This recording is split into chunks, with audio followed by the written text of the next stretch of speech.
Halo pemirsa setia Fibis News, berjumpa kembali dengan Risti Utami dalam program Fibis News Trending Topics.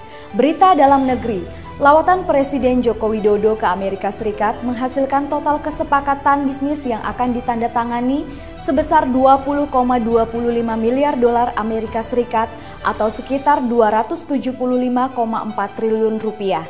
Kesepakatan ini melibatkan 19 perusahaan dari berbagai sektor. Pada penutupan perdagangan Rabu sore 28 Oktober 2015, nilai tukar rupiah terhadap dolar Amerika Serikat mengalami kenaikan yang luar biasa mantap setelah Bank Dunia mengeluarkan laporan yang menunjukkan bahwa peringkat Indonesia dalam hal kemudahan usaha tahun 2016 mendatang mengalami kenaikan. Mata uang rupiah ditutup pada posisi 13.480 per dolar Amerika Serikat, naik 1,05%. Apa yang terjadi di pasar global nyatanya memiliki kaitan erat dengan pasar domestik. Volatilitas pasar investasi global jelas berpengaruh di sini. Investor lokal dituntut memiliki juga pengetahuan akan situasi pasar dunia secara intens dari waktu ke waktu.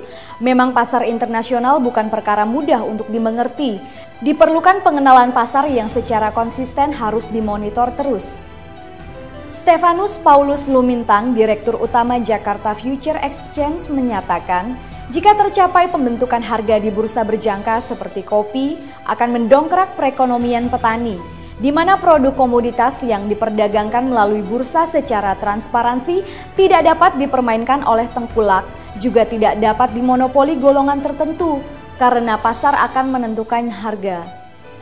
Pada hari Senin 26 Oktober 2015, PT Mitra Komunikasi Nusantara Tbk resmi melakukan pencatatan perdana saham di Bursa Efek Indonesia dengan kode saham MKNT yang menjadi anggota bursa ke-14 di tahun 2015. Harga saham pada masa penawaran umum adalah Rp200 per lembar saham, jumlah saham yang dilepas ke publik sebanyak 200 juta lembar saham. Saat awal diperdagangkan, saham MKNT berada pada posisi Rp300 dan segera naik ke posisi Rp340.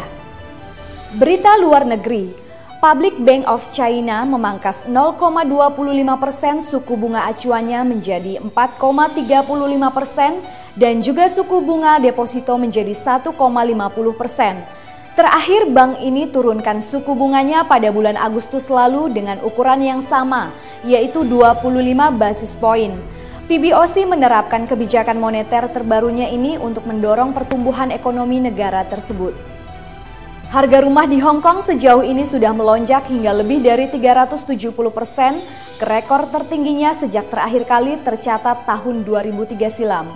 Pemerintah Hong Kong sebelumnya telah menyatakan rencananya untuk meningkatkan total saham di sektor perumahan hingga sebesar 18% atau menambah 480.000 rumah baru di sepanjang dekade berikutnya.